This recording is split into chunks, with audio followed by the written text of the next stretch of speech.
Hi everyone, welcome to the first virtual edition of Tech Conference Europe. We are happy to have you here. We're also broadcasting live on our YouTube channel, so make sure to subscribe afterwards to get all the notification from our upcoming videos.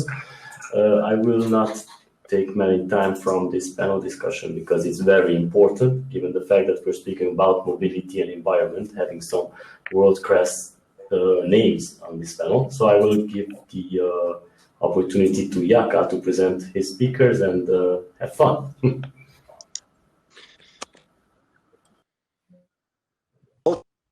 Dear gentlemen, distinguished panelists, welcome to our online panel, Mobility and the Environment During Global Pandemic. It is my pleasure and honor to be hosting such a distinguished group of panelists. We are covering a really important topic, one that affects lives of every one of us.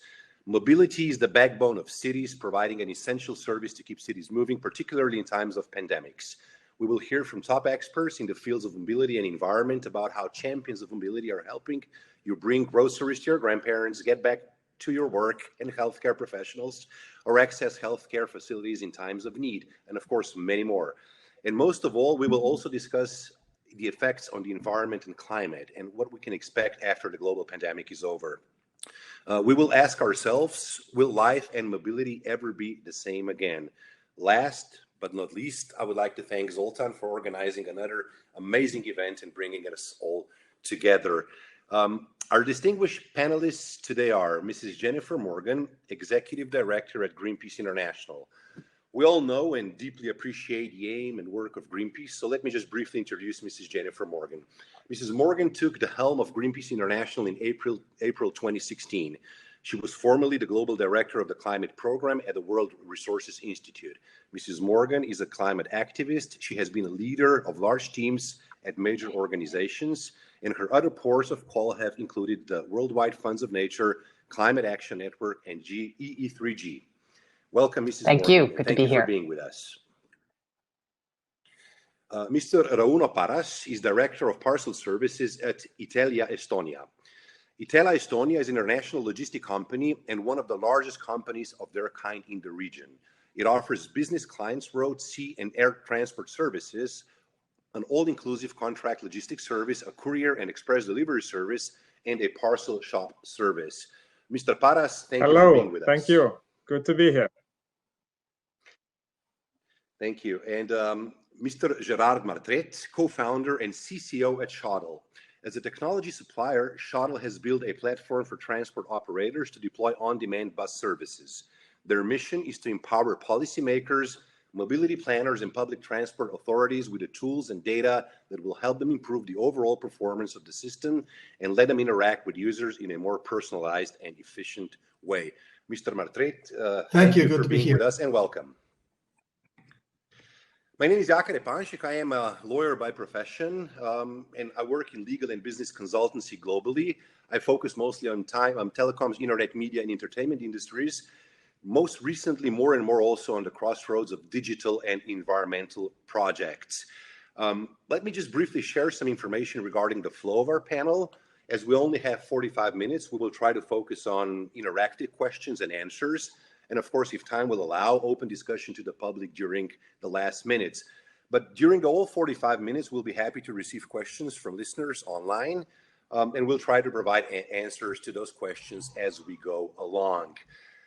Mrs. Morgan, let me start with you. In a recent article, you stated the following: this is a moment that is testing our very humanity. It is also a moment when, if we are not on the front lines of the pandemic, we can take a moment to look a bit further into the distance to imagine what the world will look like in the coming weeks and months, which will help form our long-term future. So how, in your opinion, do recent global developments change the way we live, commute, communicate, and how it has and will change our lives in the indefinite future?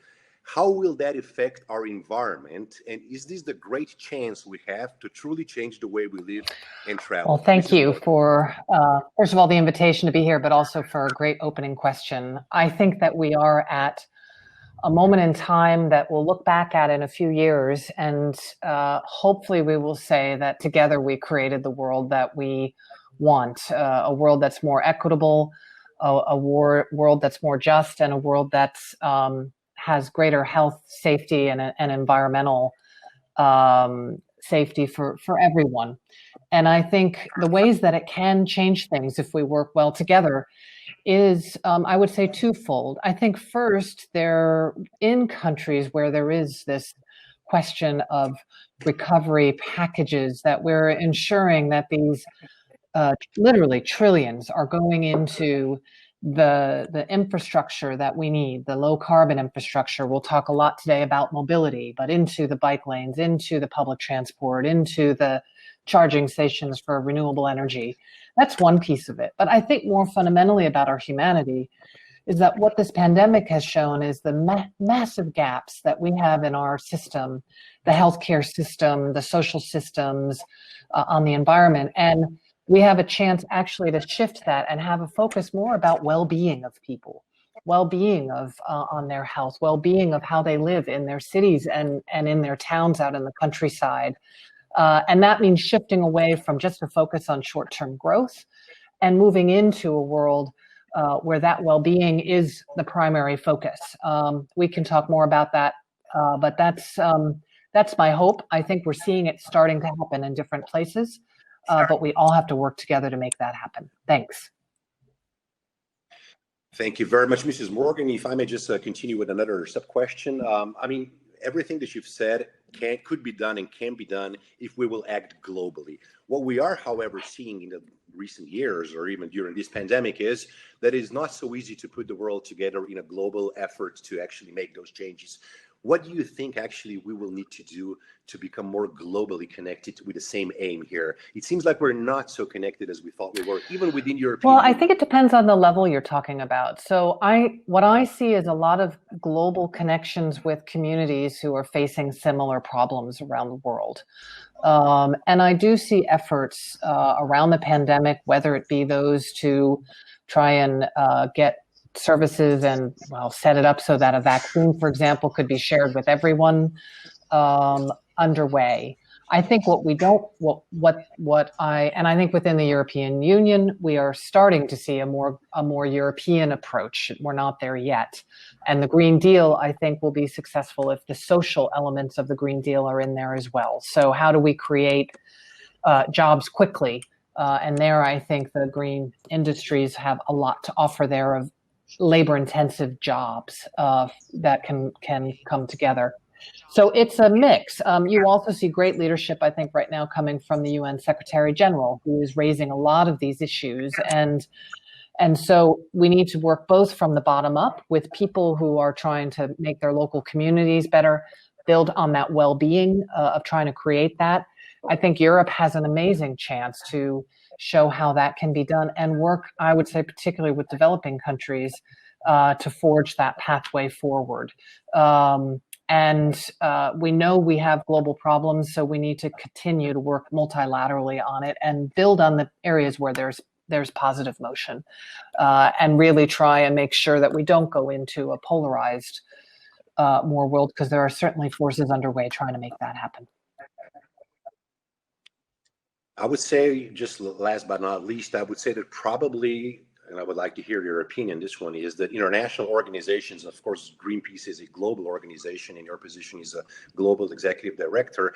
International organizations such as Greenpeace, and of course also the agencies that you mentioned, are actually going to be more and more important, not less and less, as we might have seen in the past months. I think that's true. I think, right now we're seeing many governments that are pulling back into the local and the national. I think that's understandable in the beginning of this crisis. But now I think having international organizations like the World Health Organization, like the NGOs who are able to create those partnerships, it really is about working collectively together, can be pushing and pulling governments to do the same. And we just have to stick with it, because, we need it. We just need it. Thank you so much. Mr. Martret, if I may continue with you. 2 years ago at Bled Strategic Forum here in Slovenia, I was moderating a panel with almost exactly the same title. That was 2 years ago. Much has changed since then. We live in a new world, and it seems we'll never go back to the old patterns of global exchange and global business and global mobility. What, to your opinion, have we learned from the current pandemics about mobility? Will our patterns of traveling and commuting truly change in the long run and forever? Well, the general opinion right now, it's considering this post-pandemic situation as a post-traumatic situation where many things have changed dramatically. Mostly, people have learned a new way to deal with their work, and offices right now don't have the importance that we gave them in the past. This is a major change on mostly how corporations have realized how unessential it is for people to be there physically on a daily basis. And this is probably the major change on everyone's mindset. On the other hand, of course, we have learned what it means to not be so dependent on having to move. And this right now is an example of this. We've been learning and discovering how well connected we can be globally with other people on a daily basis as well. We've been following lots of webinars. Probably that's the word that we've heard the most. Even we have had to learn how to adjust that amount of material and opportunities to connect to a new reality where we also have to connect with our families, which is probably the most interesting change on a personal level. So it's a brand new reality where mobility needs to find a space and understand where is it going to be. I don't think we will stop traveling internationally. Maybe on a very short term until things go back, at least as far as safety is concerned or health is concerned, we will keep traveling internationally. But most probably the priorities and the needs and the reasons why people will move will completely change, which is a great opportunity right now for most of us to rethink transportation mobility on a local basis, mostly, and then also on a global basis. Thank you so much. I mean, we are well connected right now online. There is no doubt about that. But as you underlined, we will still be mobile. We will still move. And again, I'll reflect to the discussions we have been having for the last decade and mostly the last 5 years about switching from fossil fuels to electronic e-mobility, to electric cars, to shared economy patterns. So not only that we will travel less, at least for a while, if I can understand you correct, I would like to also ask you, but when we will travel, will that change the way we travel? Will we travel more in combined forms of traveling, public transportation? We've been talking about autonomous vehicles for a long time. Will that kind of be boosted also? What will this pandemic mean to the boosting of the changes that we have to bring to the way we are? Well, we always see the future as the means of transportation will be more connected, will be shared, will be electric, and at some point will be autonomous. We always thought about that in a period of 20 years from now. We were always thinking, and not long ago, 4 months ago, we were at a conference at a business school in Barcelona, and we were all talking about what's going to happen within the next 15 to 20 years. That was the length. That was the time period that we were imagining. Things have changed. We think that this is an accelerating event. So what's going to happen now is things will happen much faster.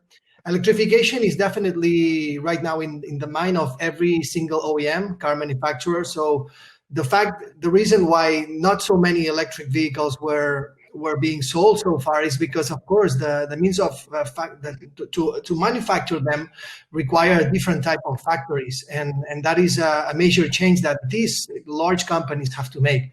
And right now, there's enough reasons to start doing that for sure. On the other hand, there's thousands and thousands of startups that are bringing solutions that are shared. Lots of startups that are also agreeing on the future. It's multimodal. And it was already happening. We are only one of them, but we definitely think that this will accelerate. So right now we're going to see changes.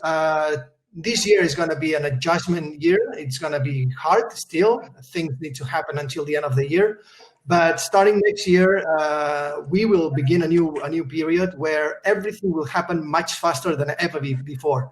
So I truly believe that what you said is true, but I also believe that it's going to be faster than what we think.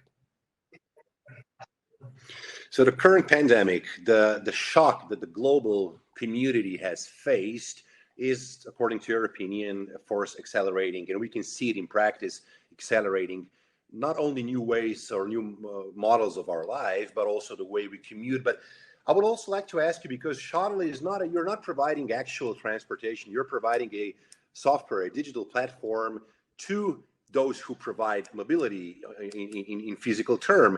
How important is now boosting digitalization in general?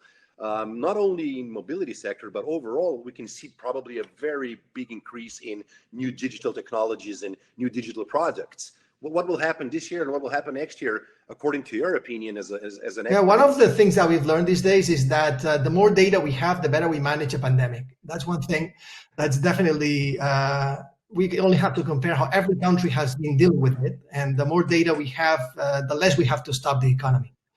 And we will be able to analyze these during the next months. So data is power, and data, as the more data we have, the better we manage every little thing that in this new world. And mobility is not an exception.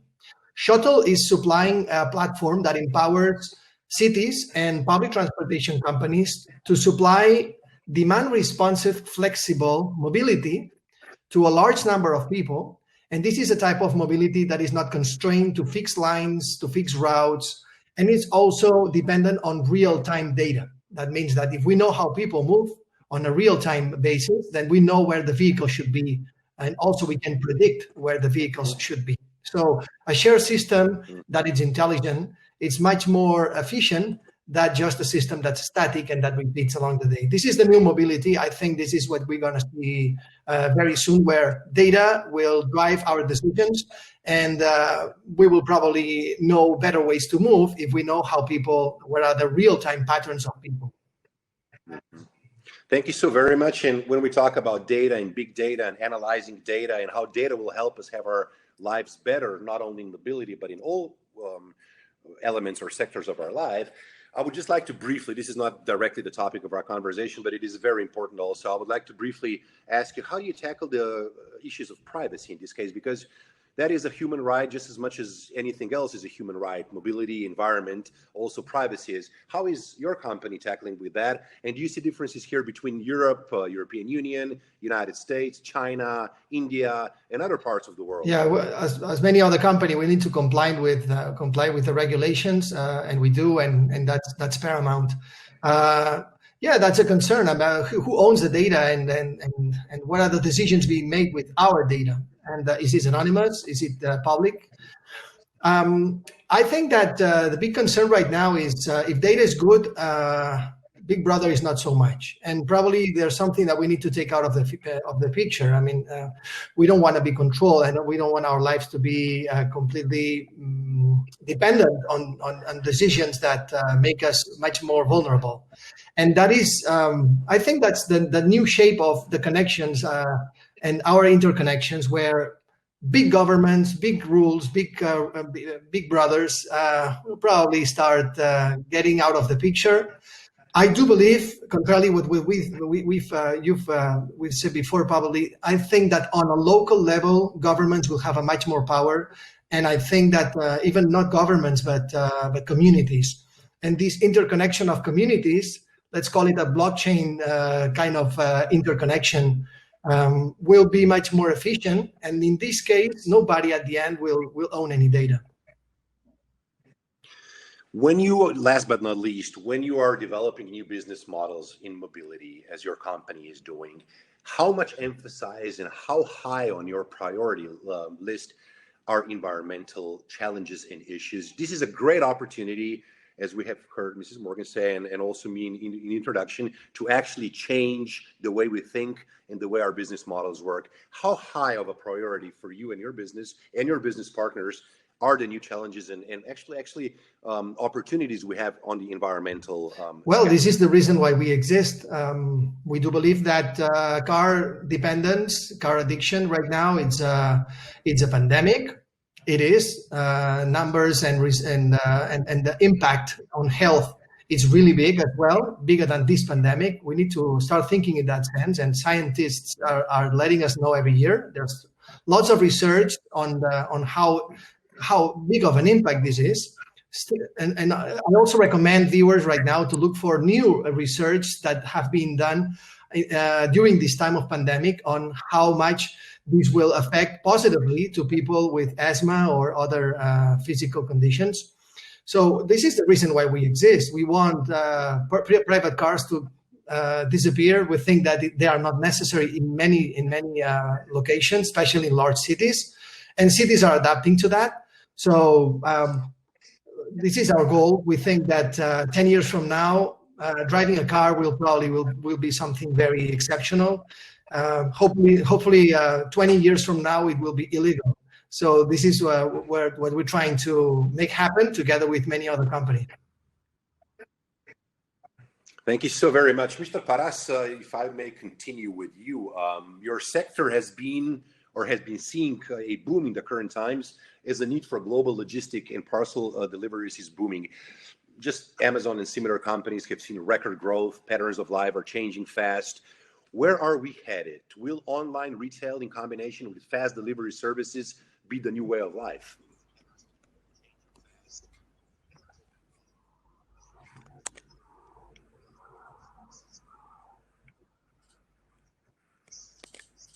Mr. Parras, I think we've lost you. Hello? Okay, I'll just maybe before we reconnect, I will go back to Mrs. Morgan. Mrs. Morgan, could you please briefly elaborate or maybe give us your thoughts on what we just heard about new ways of mobility, technologies, and just this statement is very, very interesting that maybe 20 years from now, owning a car will be or should be illegal. How would you elaborate on what we've just heard from Mr. Martret? I'll be quick. I see that Mr. Parras has returned. I think it's certainly the case because of the different pressures that we are seeing, environmental pressures, health pressures, density, quality of life, that we're moving and we need to move quickly into mobility systems that are much more based on a combination of public transport, cycling, of course, and walking, and then other ways of getting around, of sharing of vehicles, powered by electric vehicles with renewable energy as their backup. I mean, that is where we need to go, and I think we're seeing examples of that happening. And I think right now is a moment where we can shift that because of the support by cities. There's a big initiative by cities around the world to actually take this moment and be investing in creating that kind of future. I mean, I think, increasing public transport and mobility systems resiliency to health epidemics and broader crises, I want to put that on the table too, because I think that needs to be front and center. And the other thing, which I think is very fundamental for this to succeed, is that it's affordable for everyone. Because I think oftentimes we hear these ideas and they seem quite futuristic, but actually they're about quality of life for everyone. So you are seeing in the crisis right now, cities that are actually putting a hold on, even providing free public transport. We can't do that forever, but that affordability question for people, I think, will be fundamental. And I think I hear it's interesting. The role of government, I think, right now is actually increasing because we see that we need it in order to balance things out, and we need to make sure that these desires and needs of people and companies that are trying to go towards the environmentally and socially sound future are predominant, rather than just going back to the old world. I personally don't think people are going to fly as much anymore. I think, and we're even seeing, I just saw Austria actually has said they're not going to allow super cheap flights anymore. So it'll be interesting. All right. Thank you so very much, Mr. Parras. We're back together. No, I heard the Or question, have you heard it? and yes, in our business, we saw tremendous growth. We really saw like more than double growth figures compared to where we were before the pandemic, and now after things are getting more and more back to normal, then we still see big volume. So yes, we believe that this change or this situation forced even those people who actually have not maybe are not so experienced in e-shopping and all those beauties of those things. Then they were forced to do it, and they will not leave. So it's yeah, the beauties have been discovered by these people, and we believe that companies such as ourselves will really have a big role in the future in delivering all kinds of goods to all kinds of customers. Mr. Parras, can you tell us just what happened from January, February, where you were already a successful global parcel delivering and logistic company? What happened in March and then April and May? How did that look in live? Was there a huge increase in demand? How did you cope with it? Did you introduce new forms of business products? Hire more people? How were you able to be flexible in just about a few weeks? Yes, it was in our business. Usually, Christmas is the peak period, and for that, every company is preparing like couple months in advance. Now everything changed overnight. In Estonia, the extraordinary situation was announced on 12th of March, and since that day we saw double volumes compared to what we had earlier been seen and what we were prepared for. So we, of course, first of all, what we needed to do, we needed to find the ways how to keep our people safe. All the things, all the regulations, all the rules, so who can go where, how and when they have to wash their hands, what kind of masks they need to wear, etc., etc., etc. And of course, we were not prepared for that. We had some plans, but these plans had never been tested in real life. So that was the first challenge, to keep us all safe. Second challenge, of course, was that we did not know what is coming in from the terminal doors.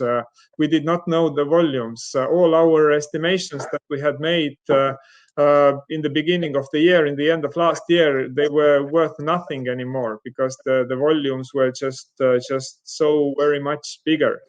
And then we just we worked as a team. We tried to analyze the challenge that we are facing, and we started looking for solutions and implementing the solutions and finding ways how to be effective and more effective. April was also a difficult month because this extraordinary situation lasted throughout the month. But then the beginning of May, we were already adapted to it, and everything went smoothly, more or less smoothly, at least.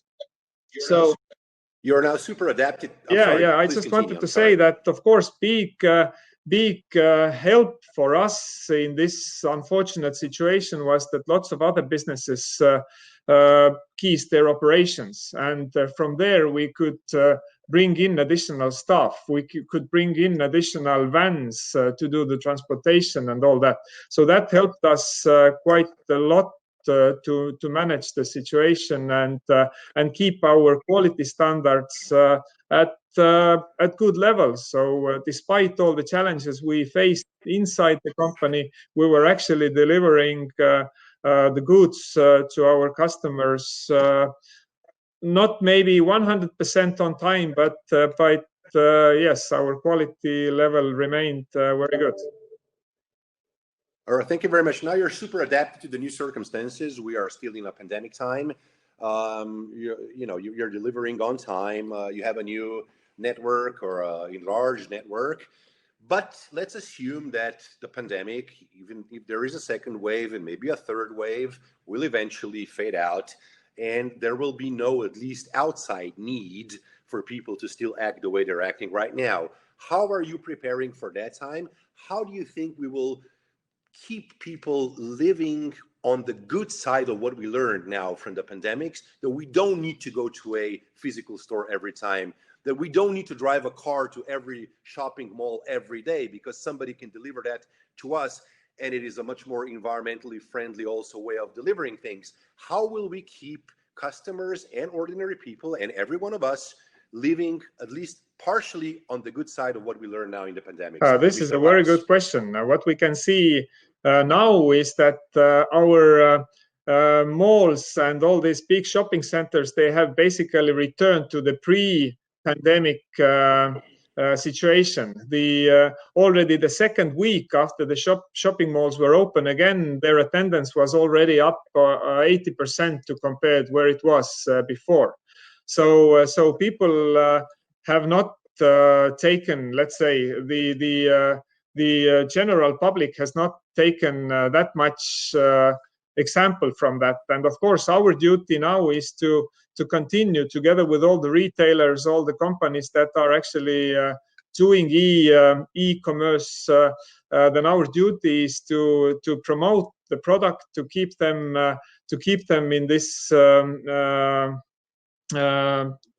environment, and of course deliver good quality service so that they can rely on it and believe that this is really a convenient way of shopping. And they also have to understand and more and more feel that if, for example, they shop something, they don't like it, they can get it back. It's hassle-free process. They can do it easy and smooth. I guess this is the key. Mr. Parras, thank you very much. You're actually based in Estonia. It's a highly digitalized society. You have, if I'm not mistaken, you still have, or you were the first one to have e-elections, so you can elect your politicians over internet. You have a very high percentage of digital literacy among your population, but in every population there is a specific part of population, which is the elderly or maybe the poorer people who may not have access to all the digital goods and education needed actually to adapt to the new forms of not only mobility, but also, for example, online retail. How are you coping? Because we don't want to face a situation where parts of our society will be excluded from the new patterns of life, new patterns of economy, which are greener, which are faster, which are more friendly, just because they don't have access to internet or they're too old maybe to use it. How are you coping with that so that we don't exclude those parts? It's a good question. In Estonia, internet connection is considered a human right. So there is practically no areas in Estonia where you go where you don't have internet, either than like wireless or then the mobile network. This is one of the things. So practically all over the country you have at least mobile network coverage, so everybody can access to internet. Second thing is that there is lots of different kinds of attempts made by the government, by different companies to increase the number of internet and computer usability. There is, for example, there's charity events when now during this pandemic, when children, because children also needed to study over the internet, and people were given computers so that the school children can teach and study over the internet. So all this kind of events and initiatives are being carried out, and this of course will help us in the longer run, also in the future, different kinds of difficult situations we may face. Thank you very much. That is Estonia. I'm sure Estonia is going to be one of the leaders, and it's going to be much easier for Estonia due to its digital development to cope with all those issues. But however, it is a global world, and we don't want to have huge differences between continents and nations, and even within countries, because of technology issues or other issues that this is bringing up. So, Mrs. Morgan, if I may come back to you now, what do we need to do to create a more resilient and fair system that protects the most vulnerable people? When we talk about mobility, environment, digitalization, how is Greenpeace looking at this on a global level? We do not want to create another world of huge differences just because some nations or some people will not be able to cope in new technologies, or they will not be No, affordable. absolutely. And I think the way that we're thinking about this actually right now is that we need to move to a fundamentally different economic model. I think in some countries, you do have healthcare systems, you do have more equality, you don't have these massive gaps between rich and poor, although they exist everywhere. I mean, the inequalities are massive. So I think what you're looking at within is to create, to shift in a way what the focus is. We've had all of this time since really the 70s, if you look at it, mostly coming out of the United States, of a very big focus on efficiency and on this short-term profit. And we need now to shift to where there's a much more sustainable way of doing that. And there's a lot of, right now, for example, in Amsterdam, they are implementing something called donut economics, which is looking at how you actually value. First of all, you have planetary boundaries that you can't go beyond on the climate side. That it's not endless what we can be doing, and then also bringing in the social elements that are there. There are responses to this. You can look at different ways of playing out that equality. And I think that this is the moment now to be looking at that. That's not saying, that there isn't. I think there's a huge opportunity for business opportunities there, but it's being much more deliberate about the inequalities. And I think and the vulnerable, and creating these resilient societies. I mean, if you put a pandemic there, and then on top of that, I mean, climate change has not gone away. It's still happening. It will happen. And so building back much stronger in a way that has, I think people sometimes don't think about the fact that our health system is connected to climate change, because if you think about, just for example, heat waves that are coming or droughts that are coming, you need to have a good healthcare system to deal with that. So that's where the investments need to be going. And the other thing, maybe just to build on what Mr. Parras was saying, is I think as we move into a digital world, we need to be making sure that that digital world is also sustainable. So Greenpeace is doing a lot of work right now on digitalization and, for example, data centers. Data centers are massive users of energy. How those data centers, if you put them all together, it's one of the largest polluters in the world.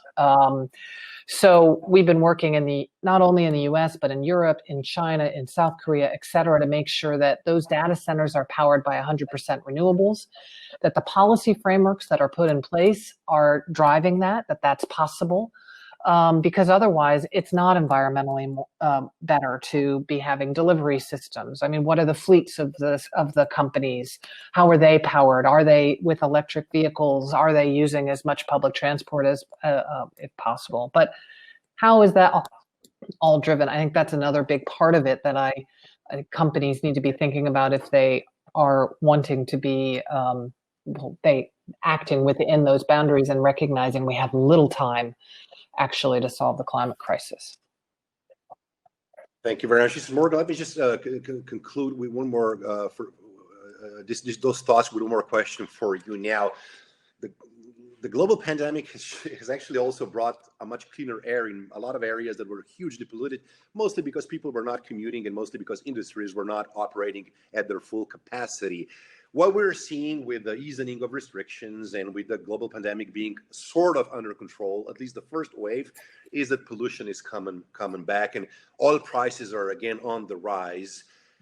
Is this going to go back to where we were a year ago or 4 months ago? Or do you think that maybe this will also be a changing or turning point when we talk about global warming and global pollution? I think it is. I think we don't know the answer to that question yet. I'm very concerned about the amount of money that's going into oil and gas companies who, from taxpayer euros or dollars or whatever it is around the world, to go back to a very carbon intensive world. I think we have the chance. I think Europe has the chance right now, particularly with the EU Green Deal, to shift that and to move into a different space. because, you know, having cleaner air and having reducing greenhouse gas emissions against climate change, that can happen while you have a successful economy. These things can go together. If you look at the most labor intensive jobs right now, where the growth is, it's in renewable energy, it's in solar, it's in energy efficiency, in housing.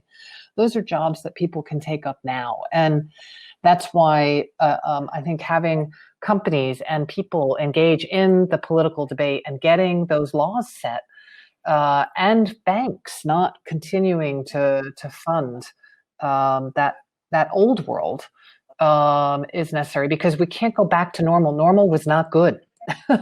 We have to use this moment to transform. Thank you so much, Mr. Martret. I will elaborate a little bit on what we heard now for the last from the other two panelists.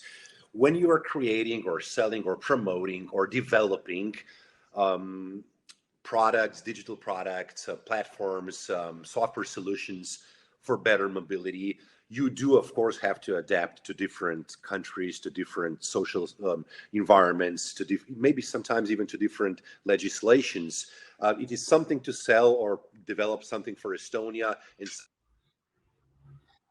for a developing country. How do you think companies like Shotl can help here? How flexible can you be? How can you actually also, on the other hand, influence regulatory environments to be more friendly, to be adapting your solutions in transportation and in mobility? How strong are companies like Shotl or Uber or whoever in this field, and how strong will they be in the future?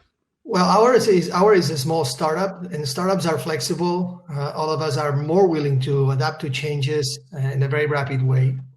And therefore, we are able to adapt and to focus on opportunities that are specific in locations where we think that it's much faster and easier to grow. So we have to be very sensitive on where can we apply our technology and where should we not try, because the budget is limited. So that is important. But of course, the regulatory environment, it's an issue. Status quo will persist and resist to change, and it has always been. So we know that this requires some time, and some places will be faster than others. And we think that there's locations where they are already sensitive to that, and it is important for us to be able to go and try our solutions where there's an environment that welcomes this type of solutions. And right now, I think that things are changing fast. We are getting lots of requests from places that we did not before, Japan being one of them, very interesting. Big changes in the UK right now on a regulatory basis. So it's not the case of Spain. We are based in Spain, so we probably have to play outside of our boundaries most of the time. So, and we have to. At the end, what we want is to test our technology, to test the results, to showcase new pilots and share the results with the community on a very local basis. So focus locally and then share it globally. And this is what we will keep been doing.